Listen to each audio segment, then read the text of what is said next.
I just made a video that was 20 minutes long where I talked about a speech that I'm going to give in an event that's happening that I'm hosting tonight. It went really well, and I feel a lot more clarity after doing that. So I'm also going to just talk at you about emails. So emails has been my biggest problem with, the work world in general. Not that I am upset about emails or the way they're used, it's just that I'm bad at it. That's what I mean by it's my biggest problem. I'm just bad at sending, receiving, replying to, interpreting, in a timely way, in an interesting way, in a meaningful and useful way, emails. I just don't do emails well. I don't know whether that's because I was berated by useless emails from schools for the majority of my growing up years, and I never really had to be productive with emails until I began the work world thing. Maybe everyone who's my age is just bad at email, or maybe it's just me, or maybe the way I work and email just aren't compatible, and that's just there's nothing I can do about it. I would like to think that there is something I can do about it, and I'm curious what that might be. I've tried a lot of things. I've tried emptying my inbox every day. I've tried only answering emails once a month. I've tried everything in between.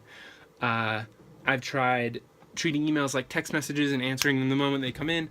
I've tried categorizing and rescheduling and prioritizing and every tactical approach you can take to email. I feel like I've taken over the course of the last 2 years, running 2 or 3 businesses, depending on how you count it.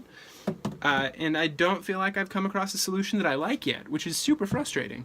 The essential thing that I do badly is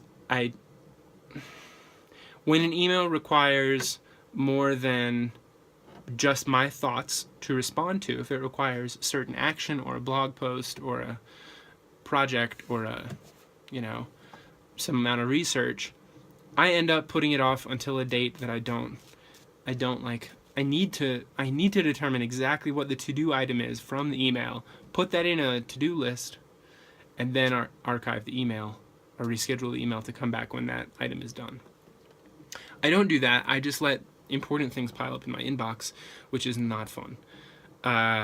And it's not helpful for people who want to work with me on big projects because they slow down exponentially when they end up in my inbox. Just yesterday, I was having a conversation on Twitter, direct messages, with a dude I'm raising money with for a startup, and I told you a little bit about that a couple weeks ago, helping them fundraise, right, and talk to angels. And he was like, hey, yeah, we can have a meeting tomorrow or the day after. Go ahead and send me some times that work by email, and we'll get things rolling and we'll have a call. And I put that off literally an entire day. It's literally just sending him times, but because it involved going to my inbox instead of replying to that Twitter message with times that worked, which I totally could have done, just the indication that I needed to go to my email for some reason delayed things in a big way, and I really don't like that. I can't tell if it's because I just don't like the lack of feedback. Email feels like a black hole where I'm just sending messages off into the ether, and sometimes I get responses and sometimes I don't, or something else. But I just don't know what my holdup there is, and I don't really know how I can solve it, and I don't know why I felt the need to tell you that. I think I was hoping that by talking about it, it would be made better, and so far that does not seem to be the case. So let me brainstorm about some things I could do.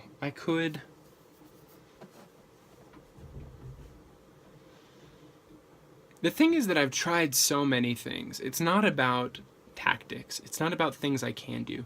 I think I just have to change the way I feel about email. And how do you change the way you feel about something other than by just setting up examples of doing that thing that have positive outcomes? So maybe for a period of time, I need to just focus on sending emails that I know will have positive results. They'll get quick responses. They'll be exciting for me and for the people receiving them. They'll feel good. I'll feel great.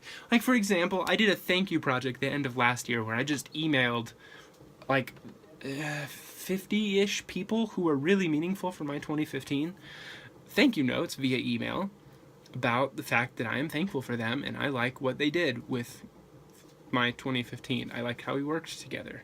I'm thankful for the opportunity to get to do stuff together, or for our friendship, or for, whatever.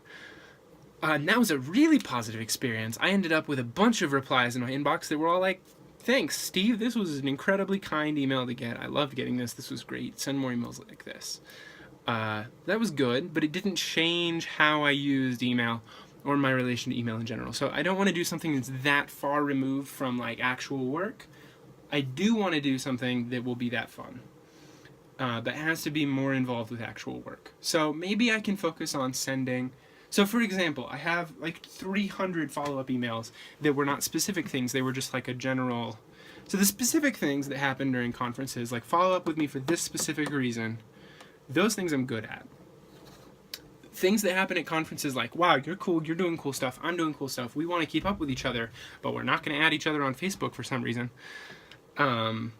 Those things I am terrible at. So I have like 300. I'm not terrible at keeping track of them. I actually keep very good track of them. I know exactly what 300 people I need to email and what I need to email them about. I just haven't done it. I'm bad about sending it. I'm not bad about keeping track of it.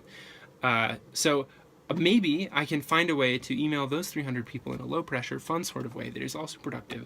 The reason I've been holding off on that is that I feel like my blog needs to be in perfect condition. I need to have just posted a recent, relevant, interesting post that has to do with the way I met them.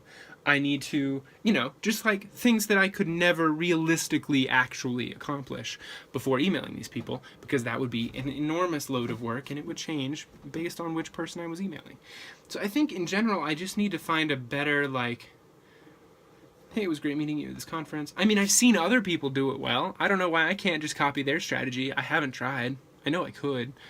But the follow-ups that I've liked best are like, hey, it was great meeting you at this conference. Here are some links to things I do. Where can I find stuff that you do if I want to keep up with your work?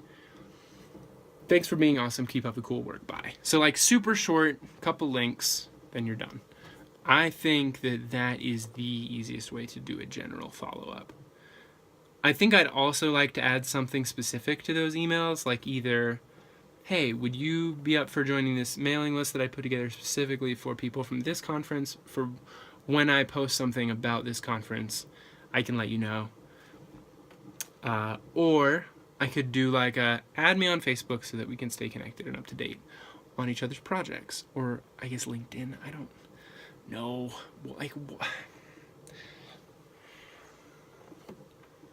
There are really interesting people in the world, and I'm really interested in keeping up with a lot of different people's work.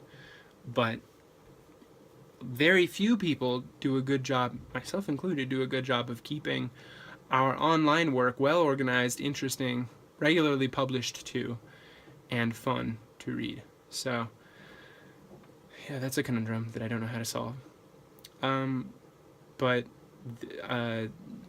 So I suppose that's like 3 or 4 conundrums that I don't know how to solve. Those are some things that I'm thinking through that are incredibly boring. Like literally just email and keeping up with people, networking, connecting with other people. You know what's interesting? Friendships. Just friendships in general. The fact that you can choose people that you like being around in life, and then for no other reason than the fact that you enjoy their presence, you will continue to be around them. Friendships are the weirdest, coolest thing that happens to humans.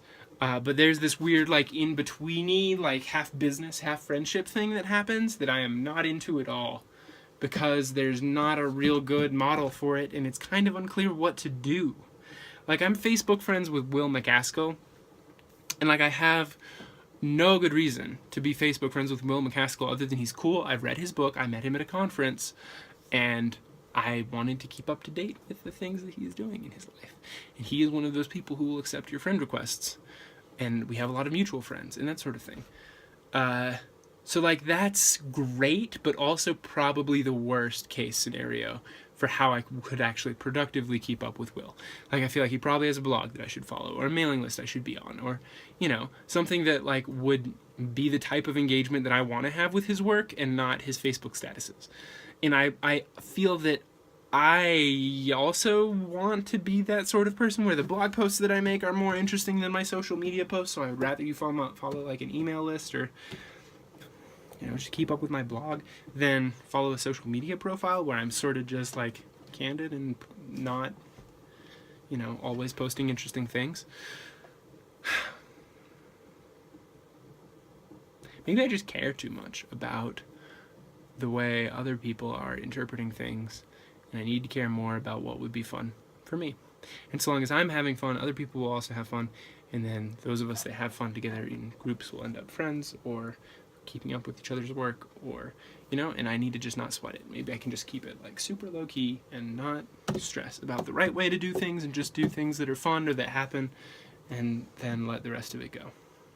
I imagine that's probably how everyone else goes through life, because this is not a tractable problem. You really can't do anything about the fact that email sucks.